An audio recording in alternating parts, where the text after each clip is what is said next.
frigid blast on the way. We've got team coverage this morning to help you get ready for yourself, your home, whatever else you need to know. Yeah, and because this is not a normal cold, it's right. an extreme cold. There's a big difference. We're going to start with Hanny Yeshivi. It is cold outside this morning, but it's not even close to what it's going to feel like tomorrow. So what can you tell us about trying to heat our homes during this, Hannah?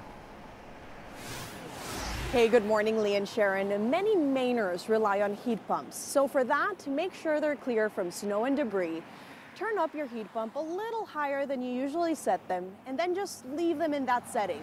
Sean LaPlante works for LaPlante Electric and says every Mainer should have another source of heating besides a heat pump, whether it's a boiler, a furnace, or another electric source.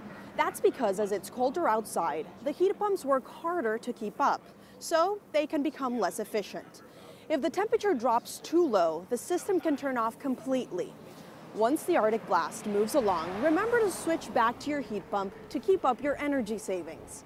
LaPlante says the #1 problem he sees is unrealistic expectations for how warm heat pumps or other heating systems will be able to keep your home when it's extremely cold outside. So if you're used to having your house at 70 and it's -10 outside, it's not going to be able to keep up to 70, maybe 60.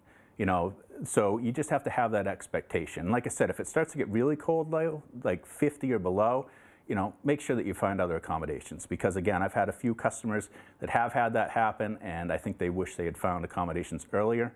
But hotels, friends, whatever, just make sure, because again, your health is the most important, and you don't want to, you can always, you know, fix things in a house if the pipes do burst or something like that, but you never want to let your health go.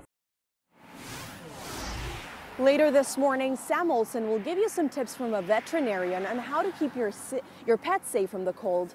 And coming up in our next half hour, I'll give you some tips from a game warden on how to stay safe outdoors this weekend. Live in Portland, Hanny Yeshivi, News Center, Maine.